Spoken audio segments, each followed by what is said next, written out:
So they leverage their business to get in touch with their interesting startups who are interested to offer the technologies and products to those kind of companies in the group of railway-related companies. And the third one is startups, publicly traded and also private, but you should know if you're interested in the Japanese startup phenomenon. Sorry, this is the PDF. I prepared the keynote more kind of beautiful slide, but because of the technical trouble, so I could not use that slide. But we have first, second, third, fourth generation, and also the logos on the slides. Each representative startups listed and also private at each generation. So if I introduce some of the startups here, Rakuten, maybe some of you have heard of their name. They are running the e-commerce, mobile e-commerce, competing with Amazon in Japan. And the other company I would like to introduce is,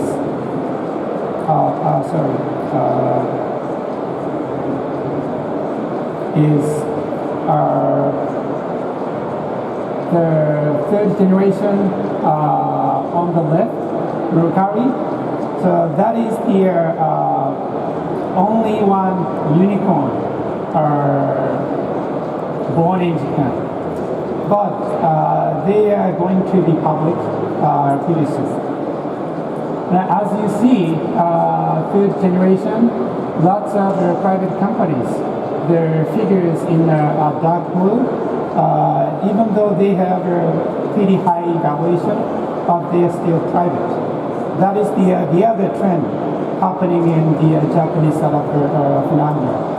So among our generation, the first generation, so everybody preferred to go public to get the credibility and also the money. But now, in terms of money, you don't have to be go public. So lots of VCs with the double-digit million USD are kind of investing into these startups. So they prefer to be private until they grow enough to go public. So this is a unicorn information from the Nikkei Online. As of the November 2015, it's a little bit old, but maybe useful for you guys.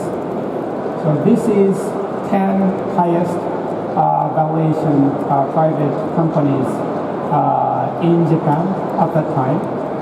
But the almost 2 years later, the orders and evaluation are changed, of course. So Mercari in the middle, they are going to public next week. And their IPO valuation would be 3 billion USD. Very big IPO level. And also, Money Ford, just below the Mercari, they also went public. I think that was 6 months ago or something. They also now are valued at the little more than 1 billion USD. So that is the one of the some of the successful exit to go IPO.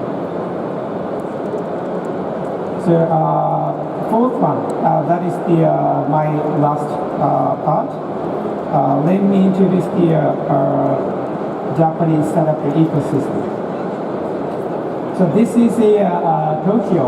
The circle is the railway called the Yamanote line. So Tokyo has been composed with several different sub-ecosystems. For example, the University of Tokyo, Hongo.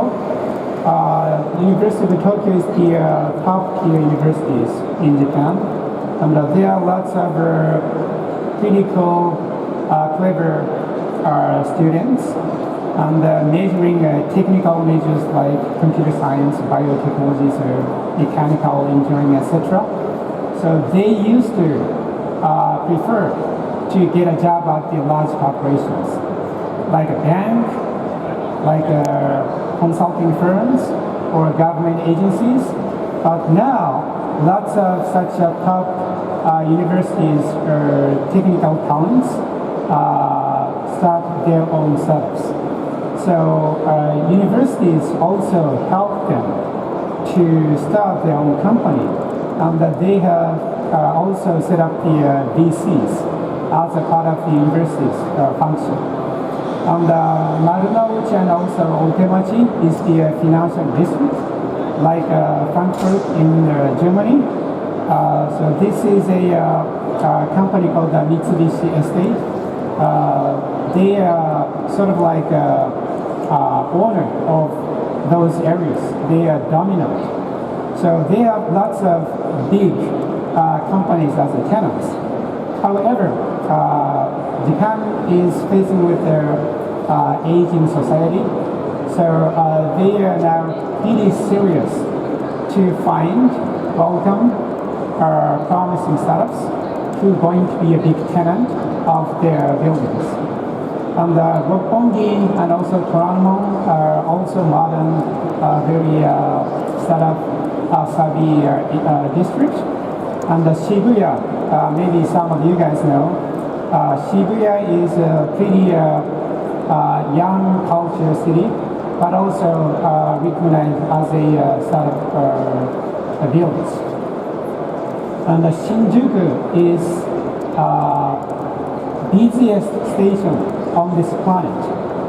3.6 million people using that station a day. Crazy, right?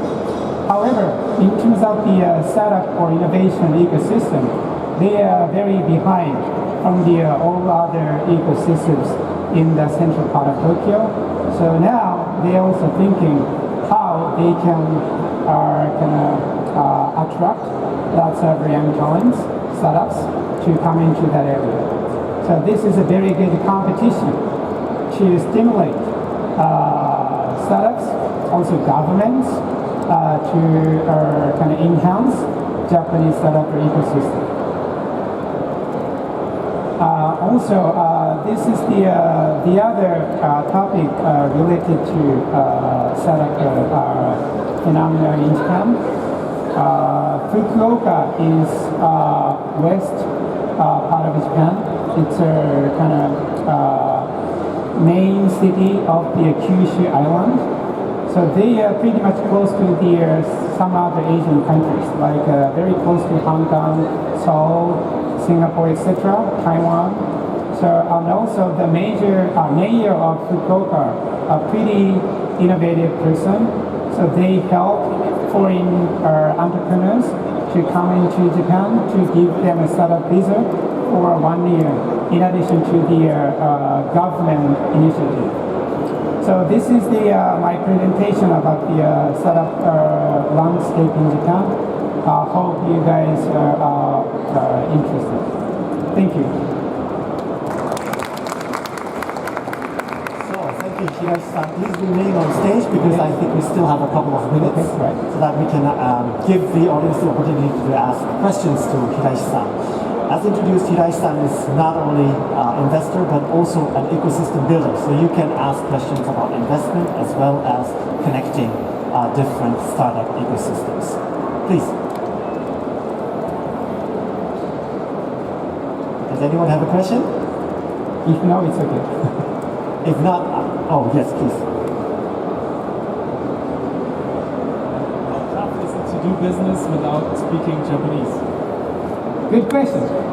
Of course, if you could speak Japanese, that would be wonderful. But especially young generation, there are lots of people who speak English. so you don't have to worry about it. I promise. What about cultural differences? It's also a good question. I don't know. If you're really first to visit Japan, maybe you will be kind of shocked as culture differences. But I think that difference is a kind of good way. Not you're disappointed. So I cannot explain simply how different the culture in Japan and culture in Germany or any European countries. But the Japanese are in general pretty punctual about the time, except me, and very honest and are very friendly. So welcome to Japan anyway. Okay, thank you very much, Iko Hiraishi from Dream Vision. Thank you. So now that we have heard about the ecosystem, the development of the ecosystem landscape in Japan, I would like to have a waterside chat, Berlin, Tokyo. Here we have invited two startups from Berlin that are representing the Berlin ecosystem today, and a very well-known Japanese startup, the first one that has ever come to Berlin from Japan. And first I would like to ask Bjorn Eichstädt from Storymaker to come on stage, because he's going to chair the session. He's going to be the anchor. Welcome, Bjorn. Bjorn is a partner and managing director of Storymaker. Storymaker is a communication agency that is based in Tübingen, Munich, and Berlin, and it also has an overseas office in Shanghai. Storymaker has 50 employees, and it also has Japanese clients. Panasonic, Toray, and Recruit are among them. And they also have Silicon Valley unicorns as their customers. And Bjorn is madly in love with Japan, and he travels at least, I think, 4 to 5 times to Japan. Thank you very much, Bjorn, for chairing this session. Yeah, thank you, Makoto. So actually, today I don't have that much to say. I'm mainly going to ask a lot of questions. And I'm going to ask these questions to 3 wonderful people that will now join me on stage. And I would start with a lady, Lisa. Lisa Ventig from Wantedly. Please, some applause for Lisa.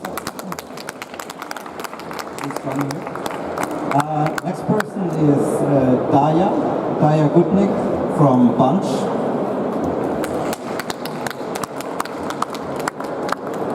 And the last person is the guy on this panel.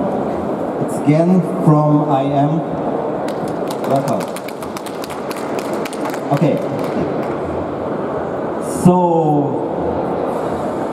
the topic of today's panel was originally how do startup companies can be successful in Japan. And before this panel we were discussing a lot with the participants of this panel, like what can you say about this topic, and we actually found very different aspects in the participants about this topic. So in the first round I would like to ask about your companies and what you are doing and how you somehow have a connection with Japan, with the Japanese and international startup system. And I would like to start with Gen. So actually I assume from your name somehow you have a relation with Japan. Yeah, exactly. So, first of all, thanks for the invitation, JETRO and Makoto, and it's lovely to be here in Hannover at the exhibit. And yeah, Genserakkane, it's Japanese, and it's a not common name, but look at me, I look Japanese, so, and I'm supposed to speak Japanese, so that's it's an asset. Okay, so you co-founded a company called IM. Exactly. Which became, I would say, pretty famous in the startup scene in Germany. But maybe for the people, for the people in the audience who don't know about this company, maybe you just in a few sentences explain about IM. What are you doing? So IM is a photo company.